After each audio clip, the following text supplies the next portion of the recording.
What's up, nerds? Welcome to Cool Nerd Show, another episode of Good Friends, Bad Movies. Today, we are taking a look at Punisher Warzone, 2008's Punisher Warzone. As always, I'm Steve Trezza. Scott Burnett. Scott, how the hell are you doing? Not too bad. I cannot complain. Weather's great. Good mood. Yeah. Great movies we've been watching. This one surprised me a bit. I enjoyed it a lot more than I thought I was going to. I did. I remember watching this I didn't see it in theaters, but I did see it when it came out on like DVD or whatever back in 2008, Blu-ray. And I watched it then and I hated it. Yeah. And I never watched it ever again. And we're kind of like the movie. I think we got to pick worse movies here because our movies are getting better as we go on. Right? I think we started with Madam Web and it was really bad. And then Captain America was funny bad. And then Daredevil, we were like, not as bad as you remember. And then this one, we were like, fuck yeah, this movie's kind of cool. Yeah. So yeah, I thought it was pretty good. Punisher Warzone. I enjoyed it. Like, it's not a good movie, but no, I enjoyed it for what it was. There was a lot of ridiculous kills that were just so like over the top and funny. Should be. Yeah, that's what it should be. Not to get ahead of ourselves, but I've been watching more movies for this show. Not Good Friends, Bad Movies, just Cool Nerd Show. Because, little spoiler, we're doing an MCU tier list eventually after Thunderbolts comes out. So I have to catch up on all the MCU movies I haven't seen. And in the midst of Ant-Man 2. And I was like, oh, I like this. So how many more do you have to go? Black Widow, The Marvels, and that's it? Black Widow, The Marvels. I have to look. Hold on. I might have to rewatch some too. Because I think you sent me what you have left. Yeah, because I finished Guardians 3 and I'm in the midst of Ant-Man 2. Quantumania. Don't forget about Quantumania. How could I forget? Yeah. And I know you said you watched Shang-Chi, but you forgot it. I recommend watching that again. I like Shang-Chi a lot, actually. And I think it's kind of underrated. There's not a lot of people talk about it. Anyway, today we're talking about Punisher Warzone. So let's kick it off with the trailer. No!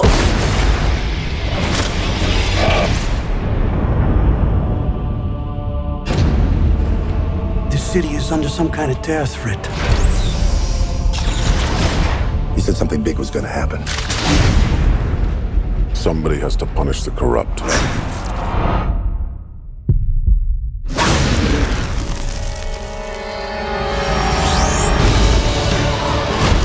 You're fighting a war. This is just the beginning.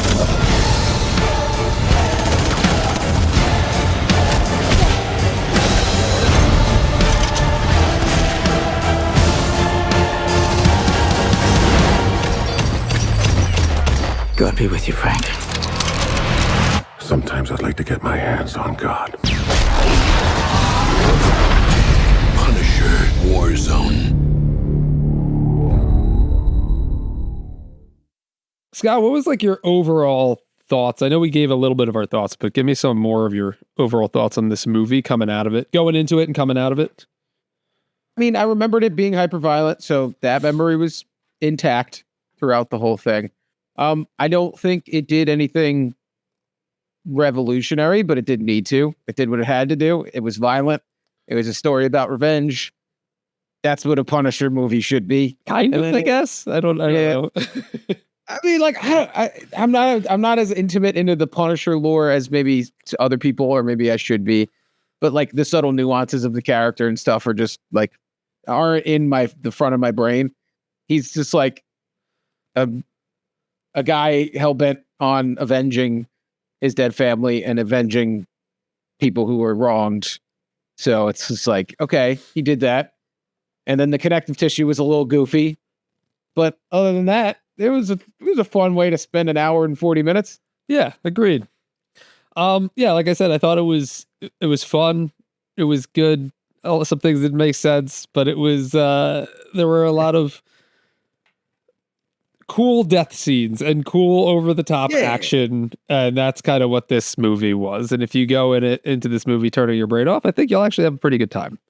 It lets you know right in the beginning that like you got all right, shut it off, guys. We don't need to be thinking anytime soon. Before we get into the plot, this movie was written and directed, or I'm sorry, it was directed by Lexi Alexander, who did Green Street Hooligans. She was the first ever woman to direct a Marvel movie. Dark World, right? Dark World? Was that directed by a woman? I don't remember. No, I think that was the movie she directed, or she was going to direct. Oh, she definitely did not. Because she's only done 2 other movies. One was Green Street Hooligans, and I don't know what the other one was.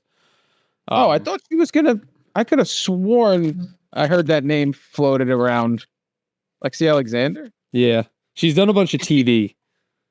Oh, I could have sworn she did Thor 2.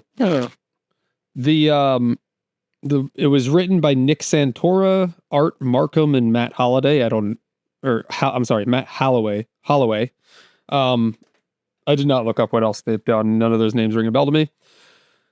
The movie stars Ray Stevenson as the Punisher, and then we have Dominic West as Jigsaw. And then we have Julie Benz, Doug Hutchinson, Wayne Knight, Colin Salmon. It had a $35 million budget, and it made $8 million. So well short of that. It made $10 million. Globally. Yeah, $8 million on a $35 million budget. Yeah, we'll get into some of that when we talk about trivia. So we'll go through the plot. We got some movie trivia. We got some fun awards to give away. We'll do a quick round of Would You Rather Watch and then give it a rank. So getting into the plot.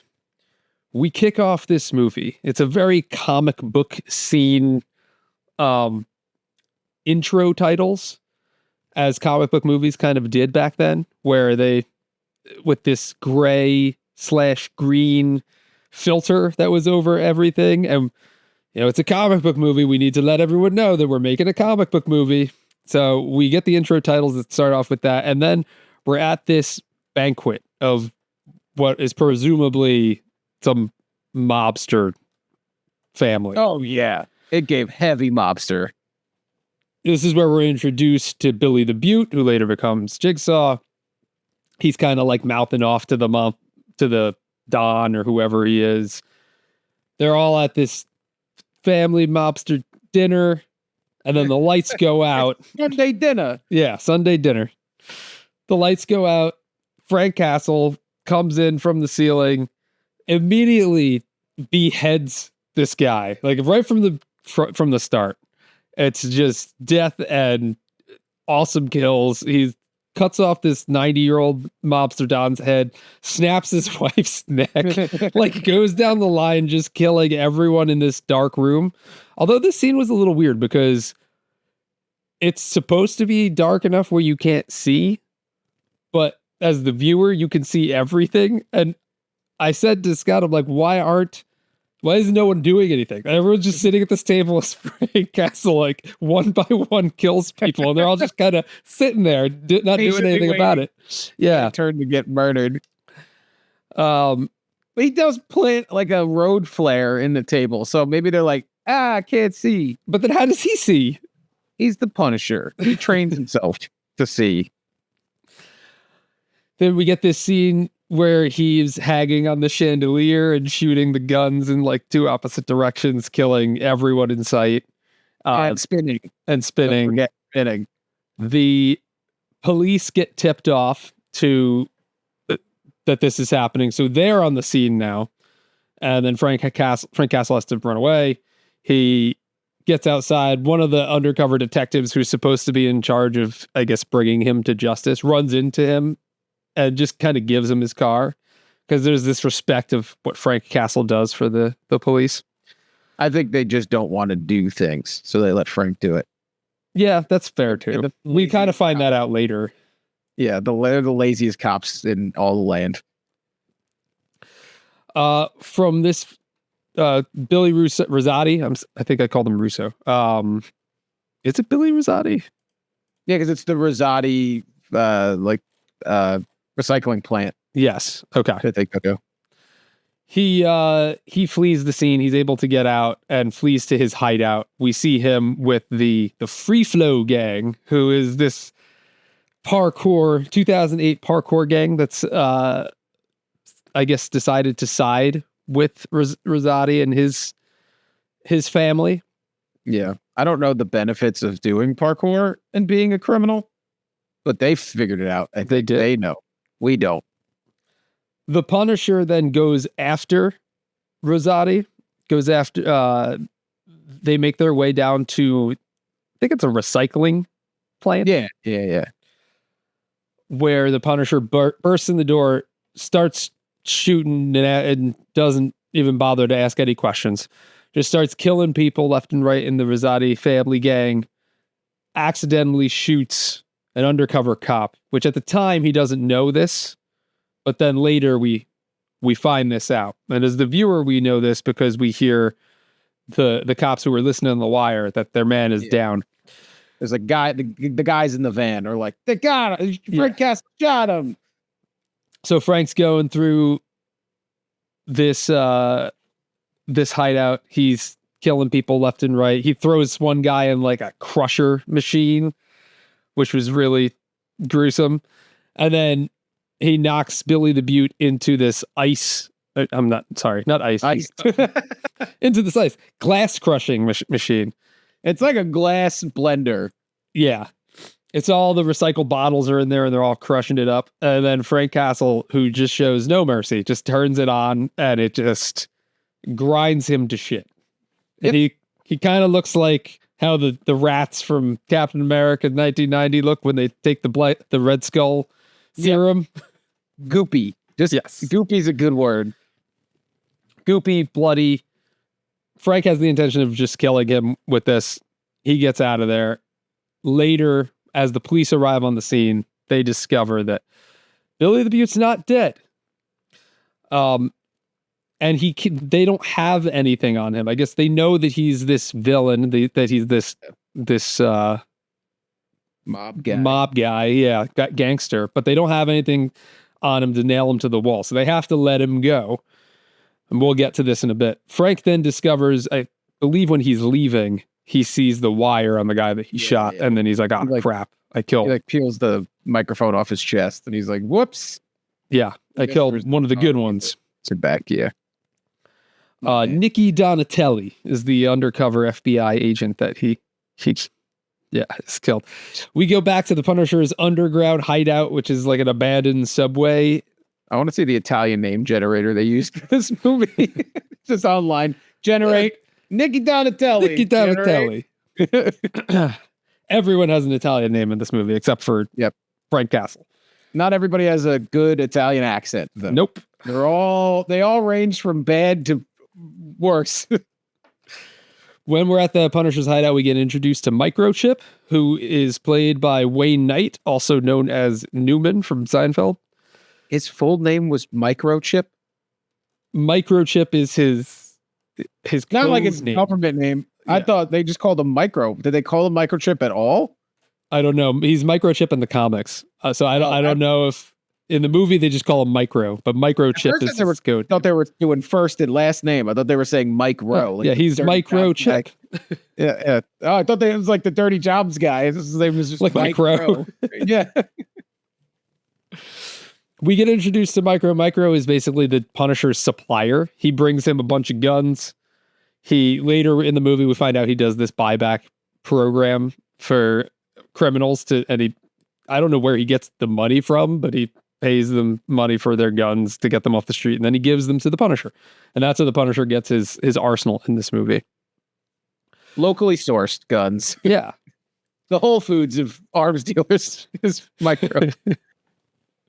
Buy your locally sourced guns. From here, we get the funeral scene for Officer Donatelli, Nicky Donatelli. We get introduced to his grieving widow, who is Angela Donatelli, and his daughter, Grace Donatelli, I believe. Donna. Donna Donatelli. And the Punisher shows up just kind of, in the background because he has to pay his respect for someone that he accidentally kills.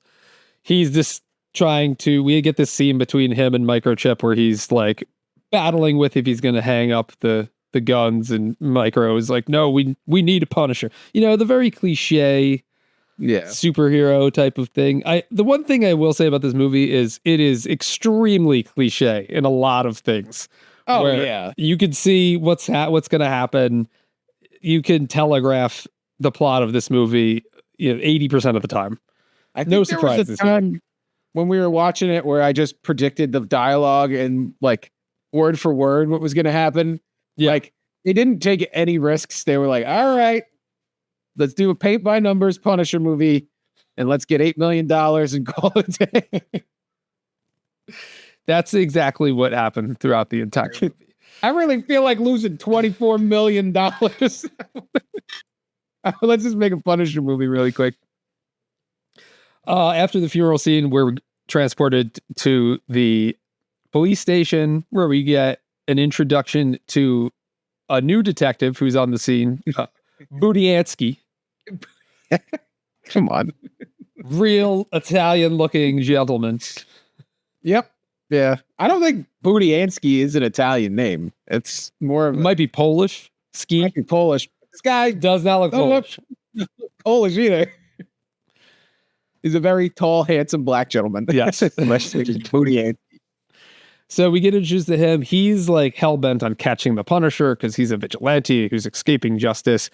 And everyone in this cliche. What's that? Like you said, very Cliche. Exactly. Everyone in the precinct is basically just like, yeah, we just let him do his thing. We do things differently here. It's like we just let the Punisher do whatever the hell he wants. And by do, I mean don't. We don't do jack shit. We let him take care of it. And we sit here in our smoky precinct. We get donuts introduced over to Detective Soap, who's been on the Punisher's case for since he's been a thing. Who also, he has this obsession with the Punisher and he really loves him and is not putting the hammer down on him. We see this come into play later.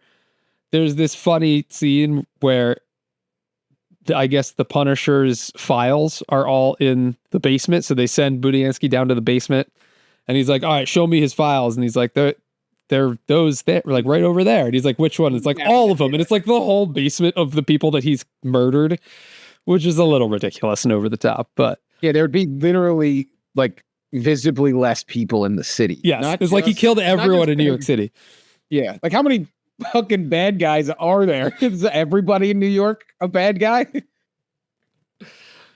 From here, we see our first introduction to the actual Jigsaw. So Billy the Beaut is now horribly disfigured from this glass crushing incident, and he turns into a Shoemaker Batman villain right after this, where he's all bandaged up and they're taking the bandages, and this is like another cliche supervillain type of thing too, where he's like mirror and like grabs the mirror and they show it and he's and then he has this realization that he's something different now, and he's looking out the window and they're in like Times Square, so there's this giant video board of a puzzle being like an ad of a puzzle being put together, and he's like, from here on out you call me Jigsaw. Billy is dead.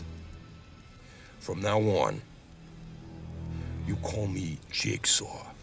It's I wanna really see, like, it's really dumb and really I goofy. wish the commercial was different. Like, was it, no matter what commercial it was it going to be that realization? Like, from now on, call me Ford F-150. like, was it just like he's looking at the poster and he's like, nah, that's not it. He's looking around like just so Looking for happens to be the- inspiration. Yeah.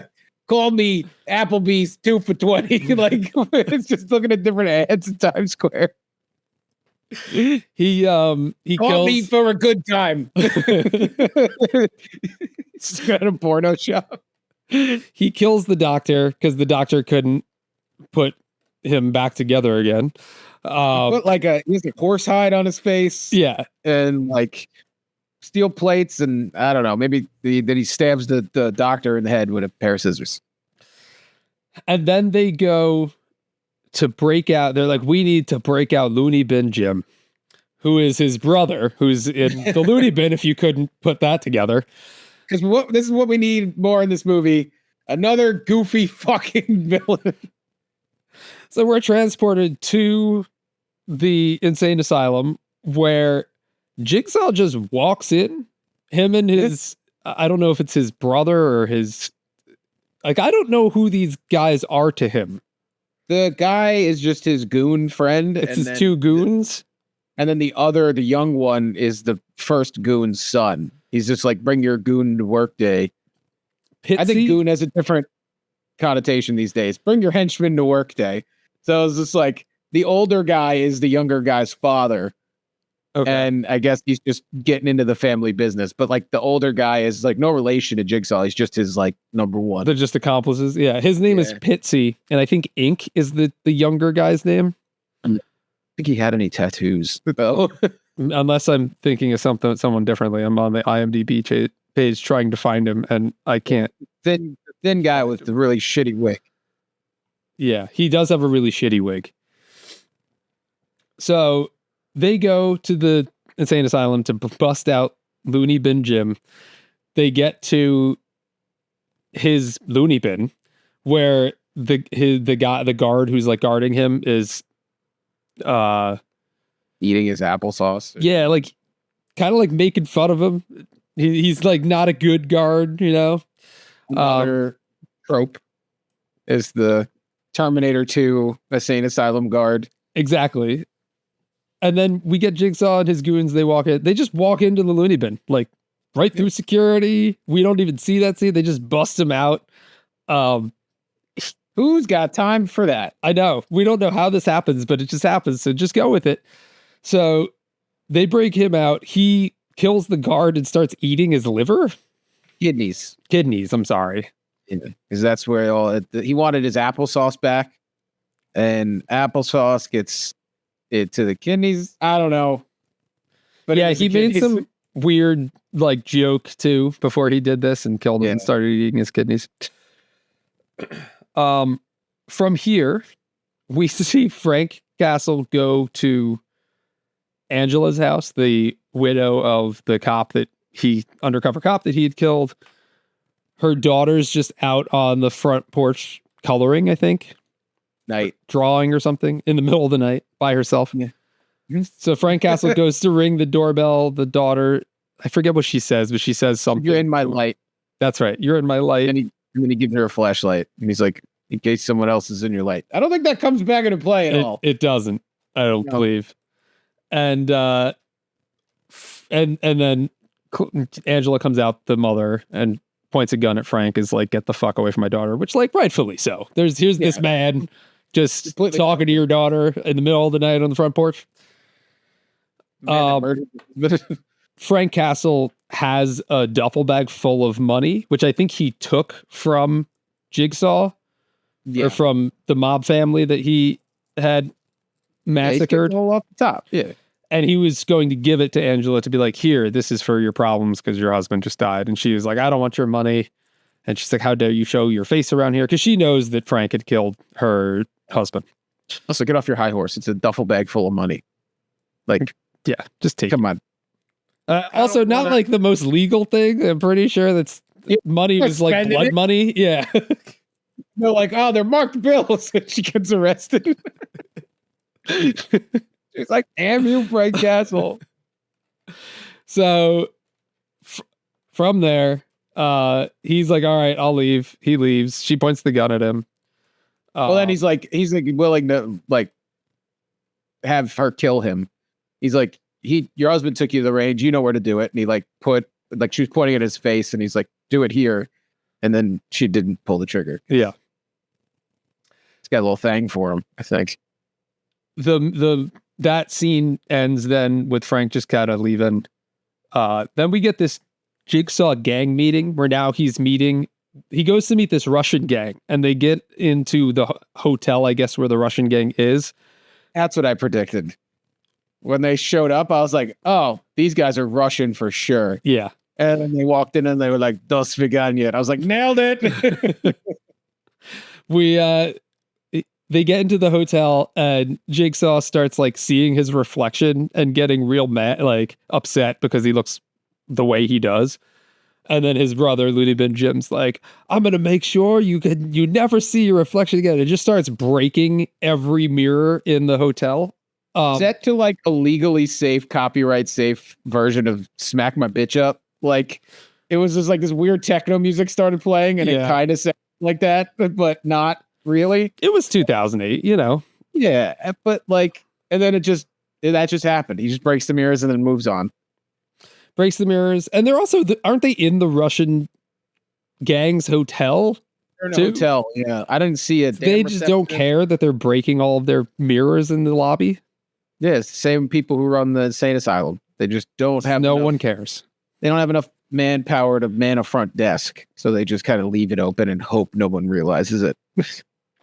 Okay, so they go to cut a deal. The Russian gang is having this, some type of like biological weapon is being delivered.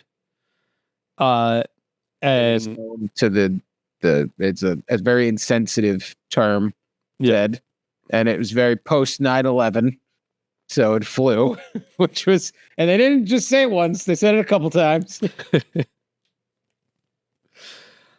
So that's what this scene is. We're kind of figuring they're trying to cut a deal. I think Jigsaw's trying to buy this weapon off of them, right? I think he's, either that or he's like trying to offer protection for the actual like meeting that they were gonna have, because he's just like, there's too many cops. I know the cops. I could get the cops off your back or something. Yeah, I don't know if he directly wanted to buy it. I don't remember. It's not really that important. It kind of comes back into play later, but not really. So from here, we get the Punisher is looking for Jigsaw because he found out that he's still alive. We get the best scene in the movie. Hell yeah. Which is the Punisher hunts down the parkour gang that we had mentioned earlier, because they have connections to Jigsaw. Urban Freak Flow gang. They're parkouring through the city, and one of them does this flip, and the Punisher just shoots him with a fucking rocket launcher.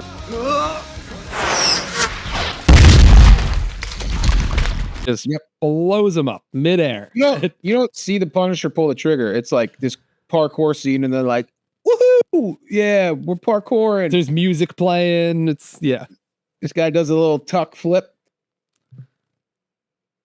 Excuse me.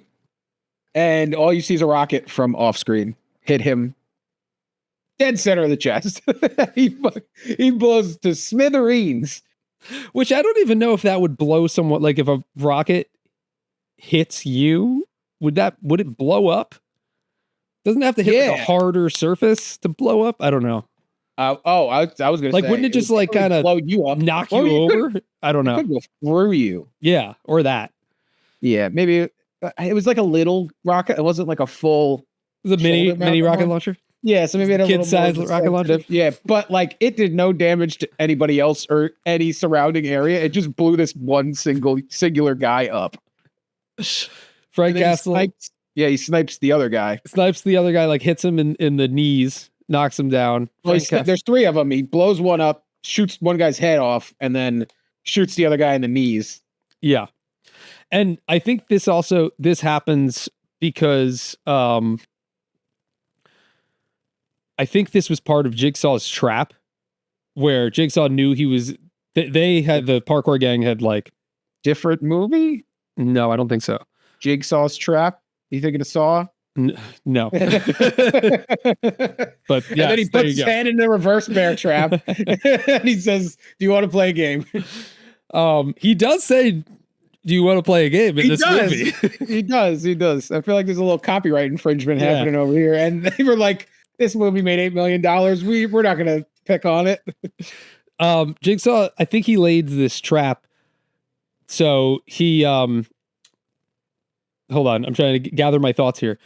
The parkour gang robs like a convenience store, and that is to get Frank Castle to go after them. And while that's happening, Jigsaw goes to Angela's house because now he knows that this movie gets confusing. It's like It's this so, like- happens, so then this happens, and then this. I happens. didn't pick up on that. So like he left Yeah, these people who he wanted to protect to go stop the petty theft. Wait, no, he went to Angela's house to find the money because Yeah. Nikki was the undercover officer who he thinks has the money. I know there was a scene Frank where they were Castle's like, trying "Oh, to they're give to gonna," her. yeah, they were like, "Oh, they're gonna hit this convenience store," and then it immediately cuts to a dude with a machete in his head, and I'd say, And then it "Oh, goes to the okay." parkour gang. Yeah. So Yeah, it's- I just don't know why he wanted. I guess he wanted to find the parkour gang to find Jigsaw, but then Jigsaw set the parkour Yes. guys up as a trap to get. So if he would have so that just he would stayed, go to put- Angela's house. so if he would have just stayed fucking put, it would have been. Yes. But he was like, "They stole some candy bars. I gotta go stop these guys." And he's like, "Stay here, They stole family." some candy at bars. Your I am- punishment, rocket launcher. He is judge, jury, and executioner. So yeah, so we cut to the scene where now Jigsaw is at Angela's house. There's this whole home invasion. He's holding Angela and her daughter Grace hostage. At the same time, Frank now realizes needs to get there, but Budiansky, this new cop, sees Frank going after the parkour gang. They're going after Frank now. There's this fight between Budiansky and Punisher in the street. He winds up handcuffing himself to Frank Castle, arrests him. They get the call that there's a home invasion going on because two cops initially get called to the house, and Looney Bin Jim like disposes of them pretty easily. With a baseball bat and a decorative wall sword. Yes. So now the backup is Budiansky and Soap. They get, yep, the Detective Soap. Wash your booty, Ansky. They go to the house. Frank's in the backseat of the car, handcuffed. Budiansky's like, make sure he doesn't get away, whatever. Goes into the house to provide backup. He gets his ass kind of handed to him by Jigsaw and his goons. Here's where Frank goes to Soap. He's like, let me go. And Soap's like, okay. Just like, lets him go. No conviction whatsoever. Really cool scene in this where Frank Castle comes in and punches, I think it's Ink, like in the face, and just his whole hand just goes right through his skull. How powerful was that punch? Was it Ink or was it Pitsy? No, Pitsy, he blows his face off with a shotgun from like a foot Shotgun. away. I'm calling this in. Put your hands behind your back.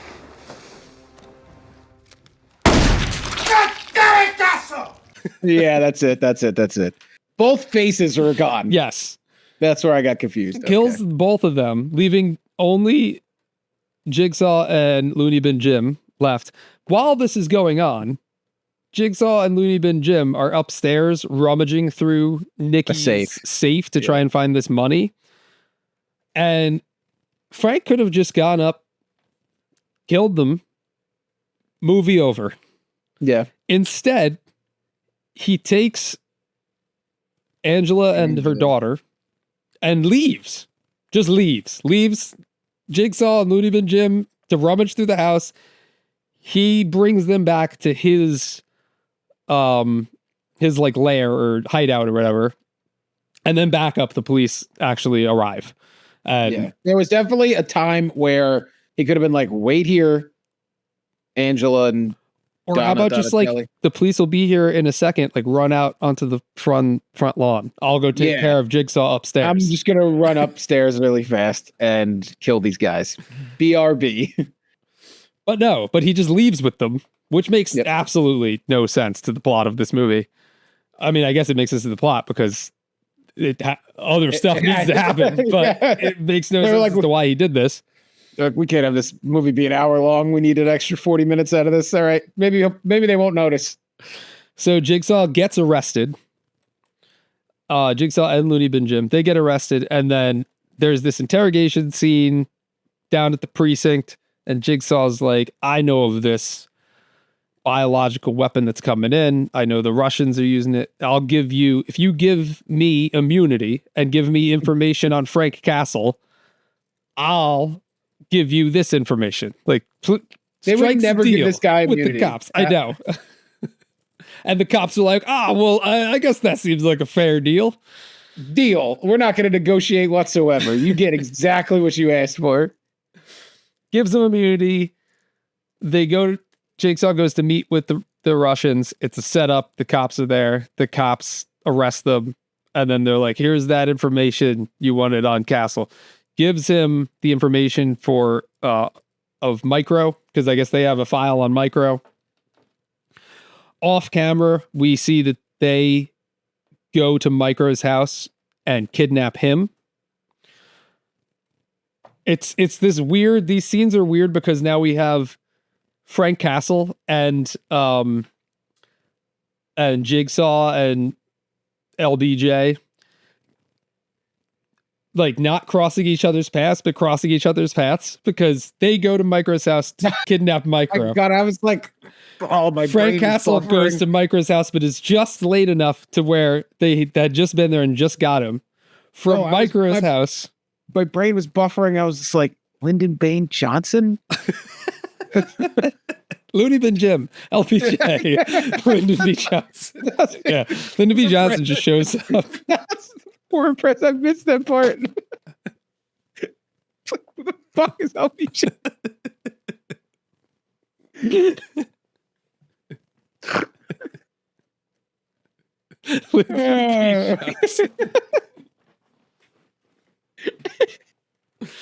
Oh man, I am an idiot.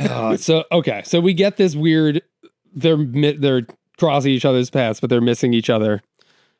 Jigsaw goes to Micro's house, kidnaps him. Punisher goes to Micro's house, I guess just to check in on him or whatever, get new guns. He's not there. His mother's dead. There's a break-in. Jigsaw interrogates Micro enough to find Punisher's secret base, which is where Angela and Grace are hiding out. And Carlos. We have not mentioned. And Carlos. I haven't mentioned Carlos. He's a reformed Latin king gangster who's helping Micro get the guns from the street. And then the Punisher just met this guy. So when he brings Angela and Grace back to his hideout, Carlos is there and he's like, watch over them. And it's like, this guy's a former gangbanger and you're leaving this woman and her daughter with him. He also says he's never seen a gangbanger go straight. And then like the next scene, he's like, I trust you with my life. Yeah. Yeah, the movie does a lot of this just to kind of move the plot along type of shit. Yeah. So this happens. Then Looney Bin Jim and Jigsaw through torturing Micro find out the Punisher's hideout. They go there, they kill Carlos and easily, and then kidnap Grace and Angela, knowing that the Punisher will come after them. So after this, then we get Jigsaw. He's now in this ridiculous outfit that he kind of looks like Michael Jackson from Thriller, like when he's like transforming into the zombie. It's like a silver Thriller jacket. Super weird. I don't know why they've decided to make that choice. Maybe because he looked like a zombie. But he looked cooler in his like Tommy Lee Jones Two-Face suit than this ridiculous outfit that they gave him. Looked like he had one of those Hot Pocket microwave sleeves on. Yes. Yes, it did. So Jigsaw is now uniting all of the gangs of New York in front of this like giant American flag screen. Yeah, and they're all racial caricatures of gangs. Yeah. So he goes to the black gang, he goes to the Chinese gang, and then he goes to like the Mexican gang, the Irish gang. the Irish gang. That's a green pub with like 1,000,000 4-leaf clovers on, and it's like Guinness McGuinness over there, and he's like, "Come on, join my bad guy team." He's basically just like, hey, you guys hate the Punisher. We hate the Punisher too. Let's hate the Punisher together. Let's hate them together. Comes up with this whole plot to lure Frank Castle into this hotel where they'll completely outman him and kill him, and uses Angela and Grace as bait, and Micro, because he's got all three of them. The Punisher knows he needs to arm up. There's this like weird scene where he's in the church. Yeah. I don't know why we needed that Well, scene. Jesus, Yeah. it's like a neon soaked church club. So the Punisher's arming up for war. We see him getting all of his weapons together, and then I forget how, or I guess it's the cops, right? The Soap and Budiansky, because now they're on his side. They're siding with him to get Angela back. That and he Castle goes to recruit the Russian guy's dad. Yes, but wasn't it Soap? It was either Soap or Budiansky's idea to do that. To get the Russians? Yeah. I don't think he came up with it on his own. Probably. And they were like, the whole like enemy of my enemy is my friend. Again, super cliche type of thing. Yep. Yeah. So he goes to recruit the Russian guy's dad. He's like, your son is now serving 2 life sentences or something because of this guy. Can you help me? And he's like, sure. So now he's got the Russians and the Russian gang on his side. He brings them into, well, I guess he doesn't bring them into Jigsaw's hideout. They go to Jigsaw's hideout kind of as like, oh, we're here for the party. Punisher meeting. Yeah, the Punisher meeting. And then they double cross and start shooting everything. Bullets start flying. Yeah. They open up their little suitcases that they brought, and they were like, got our guns ready and double cross. So as this is happening, the hotel battle begins. Frank storms Jigsaw's hideout. There's a whole ton of people losing limbs and getting shot in the face, and a lot of grenades going off. Yeah, a lot of gory action going on around here. He drops a grenade in a paint bucket and kicks it. He does. Yeah. Instead of just throwing the grenade. From here, we get a fight between Looney Bin Jim and Frank Castle. In like the bathroom. Yeah. In the small bathroom. In the Saw bathroom. Yeah. This movie has a lot of, I think it's this like mid 2000s type of cinema where there's just this green or gray filter over everything. It went through a bunch of different colors. It was gray, green, blue, orange. It was just like per scene. They were like, hey, we downloaded this pack of colors. You want to try them all? And it was just like, there's one scene that was like super orange, and then there's one scene that's super blue, and then gray, and then green. And it's just like, all right, pick a goddamn color and stick with it. It was weird. Because some of the like establishing shots were pretty well done. Yeah. And then there's a lot of these weird, let's shoot this person in the corner of the frame. Yeah. Like I get you want leading in your shots where like if you want like lead rooms to show that you're talking to someone over there, but they were like in the corner of the frame type of shot. Yeah. Hey Steve.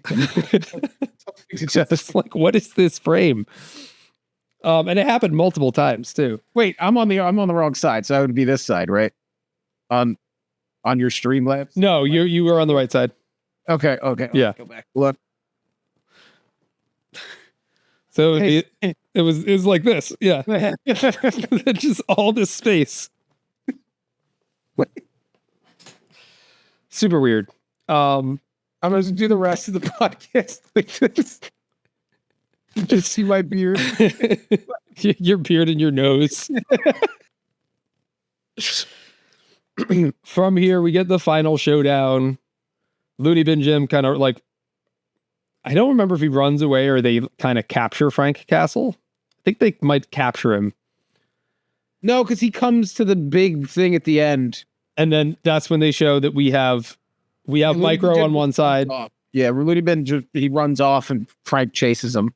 Yeah. And we have Jigsaw holding a gun to Micro on one side, and then Looney Bin Jim on the other side holding a gun to Grace, Angela's daughter. And again, the cliche thing of you have to choose who dies. Spider-Man did this. Yeah. We're gonna do it too. Spider-Man did this 5 years ago. We're gonna do it now. Just more Italian. They give Castle one bullet and they're like, you have to shoot who dies and we'll let whoever else go. And Micro's like, just shoot me. You know, she's a kid. Frank Castle shoots Looney Bin Jim in the head. He dies. Then he immediately runs to shield himself over Angela from Jigsaw's gun. Does that. Because he shoots Micro first. That's right. Because Jigsaw does shoot Micro after Looney Bin Jim dies, and then aims it towards Angela and Grace. Frank Castle manages to get there in time. Shields jumps in front of the bullet, and then we get this ending fight scene between Jigsaw and Frank Castle. And then Frank takes some type of rye bar from the building that they're in or something, and it's in a really weird final battle scene. Impales it through the side of Jigsaw to kill him. Makes a nice spit, and then he kicks him and he pushes him onto a fire. Yeah. Then he roasts That's him. right. Then he does roast. He roasts him like the weenie that he is. I feel like this was a prime one-liner. He might have said something, but I don't remember what it was. But yeah. But I don't know what you could say. I don't know. Arnold would have had something to say. Something good, Yeah. I feel like. Yeah. Angela and Grace are saved. He leaves the building. And then we get this final scene with him and Detective Soap, where they're walking through the city, and Frank's again talking about hanging it up. They're walking in front of the church again, with the neon sign that says Jesus saves. And then Detective Soap asks him a question, and he's not there. And he's like, "Oh, all right." And then he gets mugged. In that moment, the mugger just appears. He's like, "Give me all your money."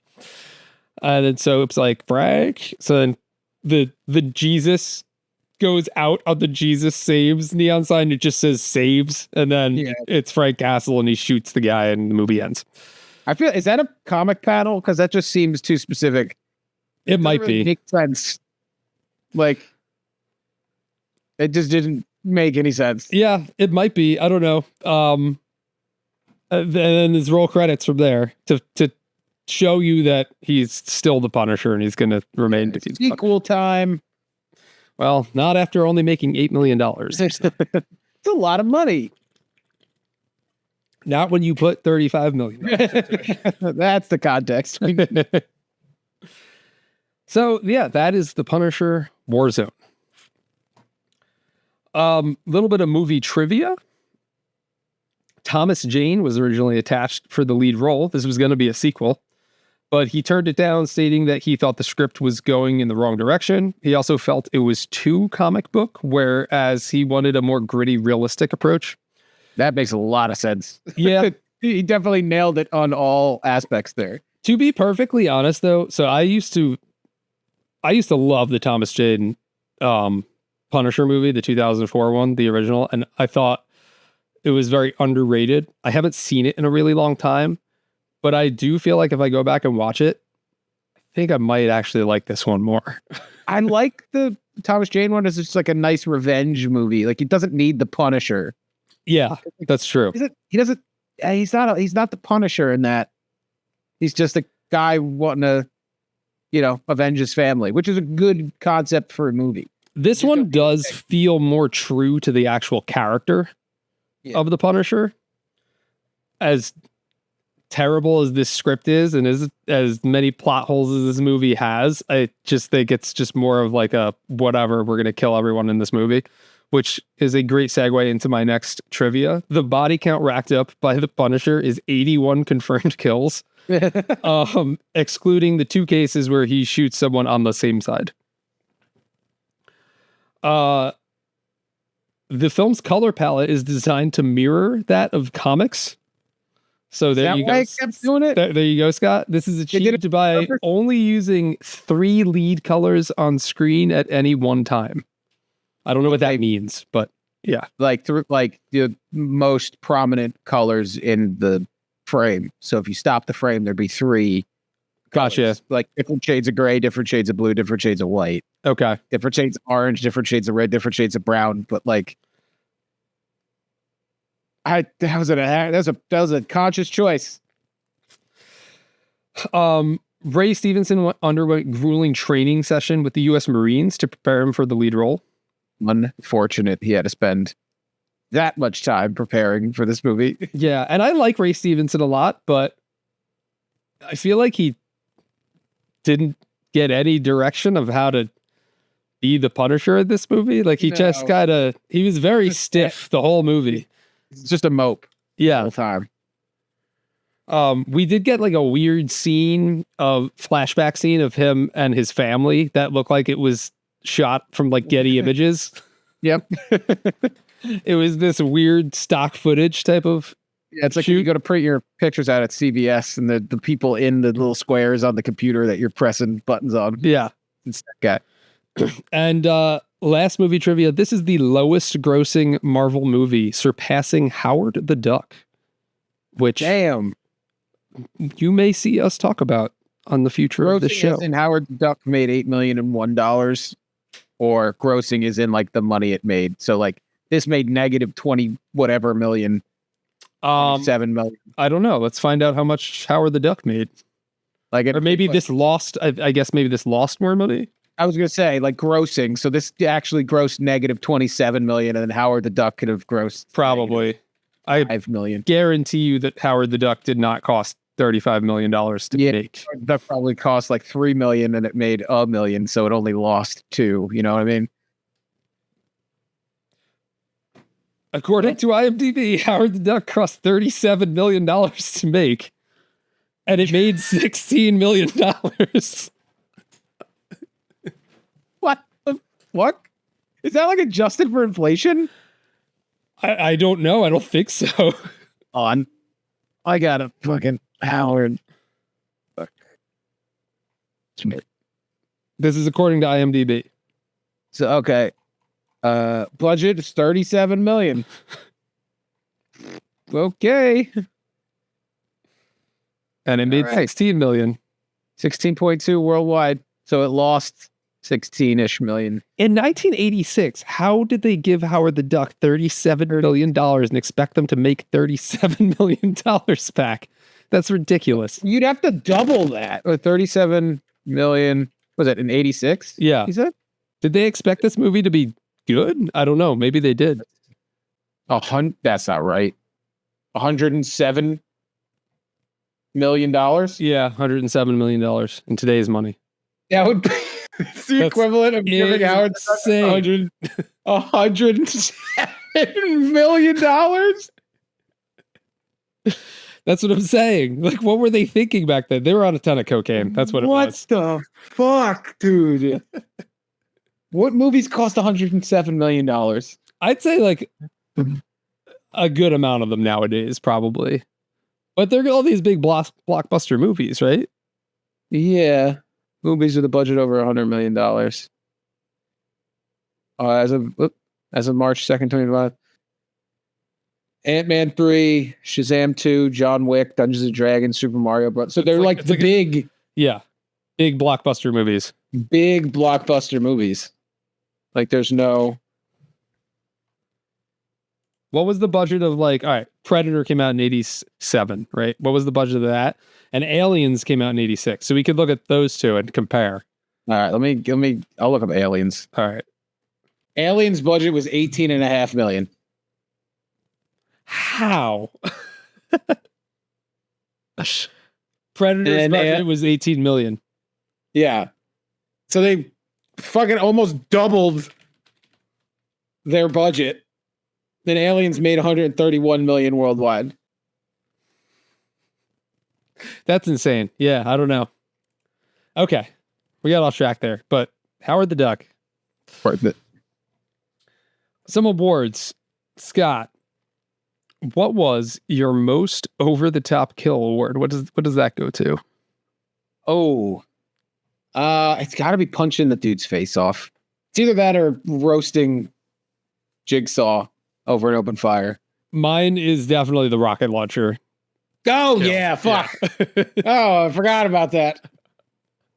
Yeah, the rocket launcher kill was the most over the top because it's so ridiculous.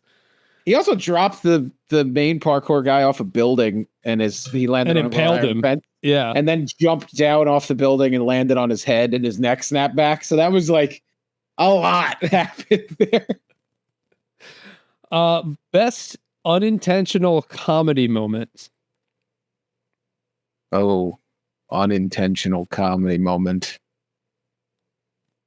I like Looney Bin Jim's "ask you a question" line when he killed Carlos with Is an that axe. unintentional? I think that's intentional. That's true. That is intentional. I'm still going with it. It's our rules. Who cares? I don't know if this was intentional or not, but it was pretty ridiculous when Jigsaw was giving his speech in front of the American flag screen. Yeah. This one's an easy award, I think, but the craziest character award. It's Lyndon Baines Johnson, baby. Looney Bin Jim. How about the most unnecessary gore award? Unnecessary. Well, then I'm going back to dropping the dude off the roof because he's died like 3 times in one kill. That's unnecessary. Any one of those things was enough. I think that definitely is in my running. Dropping the guy in the giant grinder thing, not to be confused with Jigsaw in the glass grinder, but the giant the other grinder was pretty unnecessary. He also like stuck his gun through the door and blew up the room of gangsters with the grenade launcher. I forgot about that. Yeah. Just like blew all of them up. Yeah. I think initially I was going to go with the punching the guy's face in because it's just so over the top and crazy that the Punisher can just punch this guy and his whole face just collapses. So I think I'm going to go with that. All right, we're going to do a quick round of Would You Rather Watch, and then we'll get into our ranking. So going in the same theme of movies, bad movies that came out around this time, I looked at the year before, the year after, and the year of. Scott, would you rather watch Punisher Warzone or Ghost Rider with Nicolas Cage? Oh, Punisher Warzone. I would also rather watch Punisher Warzone. This one's a little bit earlier. Would you rather watch Punisher Warzone or The Fantastic Four, 2005? The first one? Yes. That's the one with like Jessica Alba and Fantastic Four. I don't mind that movie. It's been a really long time since I've seen it. I think I'm with you. I think I'd probably rather watch Fantastic Four. Yeah. Would you rather watch Punisher Warzone or Spider-Man 3? Ooh.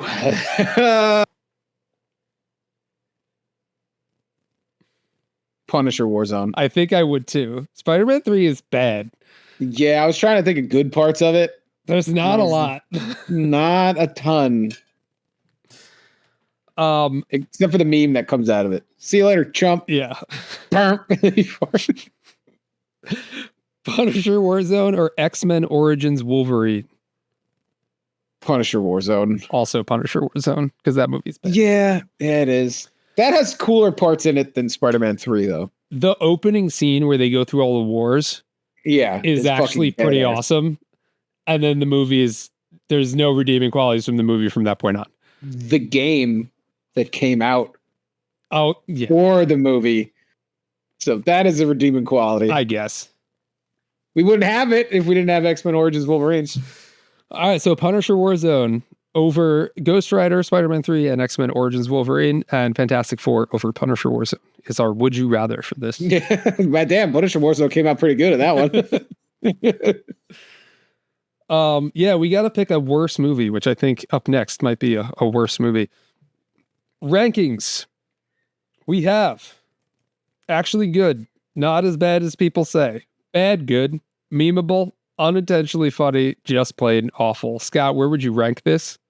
I think I have to go bad good because it's not better than people say for sure. Yeah. I did enjoy myself, but it's bad. It's bad good. Like there's a lot of bad to it, but the good just drags you through the mud. You're like, oh, this is starting to suck, and then he just like blam punches somebody's face off. You're like, sweet, I'm back in it. Like, you know. It's like for every shitty plot hole, there's a guy getting blown up with a rocket launcher. So yeah, I agree. Just like, I think it's bad good, and I think part of it being bad good is the caricatures that Jigsaw and Looney Bin Jim bring to this movie. Yeah, of just ridiculousness. And I kind of feel like almost everyone in the movie is ridiculous, minus maybe the Punisher, which is kind of why it works, because he's so serious. Also, kind of makes him ridiculous. I think he's just mad he's stuck in this fucking cartoon world. Yeah, so I think I definitely think it's a bad good movie. There's a lot of stupid puns. There's a lot of stupid over the top stuff that happens in plot holes that no one cares about. So I'm going to stick it there too. Well, that is our review of Punisher Warzone. Up next, we'll be finishing out our Daredevil trilogy of bad movies and watching Elektra. Oh, baby. Scott, you've never seen Elektra, have you? I have not. This isn't one I'm just like, I haven't seen it in a while. I don't remember. I know nothing. I don't know. This might be our first just plain awful movie. Oh, okay. I'm excited. I don't even know like who the fuck the bad guy would be. I think it's Typhoid Mary. You played Oregon Trail? What the fuck did you just call me?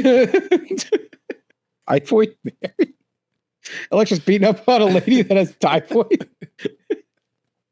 It's just like, my one last wish is to meet my granddaughter Elektra. She's like, shut the fuck up. All right, Scott, is there anything else before we sign off you'd like to say? No, I'm going to go research Typhoid Mary. If you made it this far in the review, check out my other channel. It's called Dish Upon a Bar on YouTube. We do theme park content. And it's really fun. So I appreciate you. Yeah. Thank you. Check out Scott's channel. Right now we have 3 active series, I guess, on Cool Nerd Show. The one that you're watching, Good Friends, Bad Movies. We're working on getting up our full reactions, bad movie reactions on YouTube. Yeah. We're trying to figure out a way to do it because right now they are, we're getting hit with copyrights and blocked from posting. We see some other people are posting them out there with different ways. Madam Web one was fine. So I should be able to imitate that one. We did one with Daredevil and like the movie was just playing a little too much and YouTube was like, nope. Yeah. You can't play any of this. So I'm gonna edit this one, the Punisher Warzone one, a little more similarly to the Madam Web one, and we'll see from there. Yeah, and then you can also check out our reactions as shorts that we'll be posting out, and also over on TikTok we post as well. Yep. I'm also I have a retro games series out called Arcade Economy, where I take a look at how much money it would take to beat old arcade games, and then determine if they were like stealing your quarters. Basically, the most recent one was the Punisher arcade game, so go check that out. And also Split Fiction comes out this week, so Scott and I may be playing that as well. Yeah, we were trying to get It Takes Two done, but I'm burning the candle at 3 ends with my full-time job, my other channel, and then this channel. Yeah, so I don't blame something had to give, but I'd very much like to play Split Fiction, so we might play that and toss that up on the channel as well. Thank you guys for joining us. Until next time, we'll be reviewing Elektra. The size, the perfect weapon, just the weirdest comic book weapon known to man. Her and Raphael go to town. Don't forget Melina. She's not a superhero. I guess neither is the Ninja Turtles. They kind of are. I guess. They kind of are. Yeah. All right. Ooh, maybe we watch a Ninja Turtles movie. Ooh, Ninja Turtles 3. That's a bad movie. Yeah, that is. All right. Until next time, thank you guys for stopping by. Stay nerdy, baby.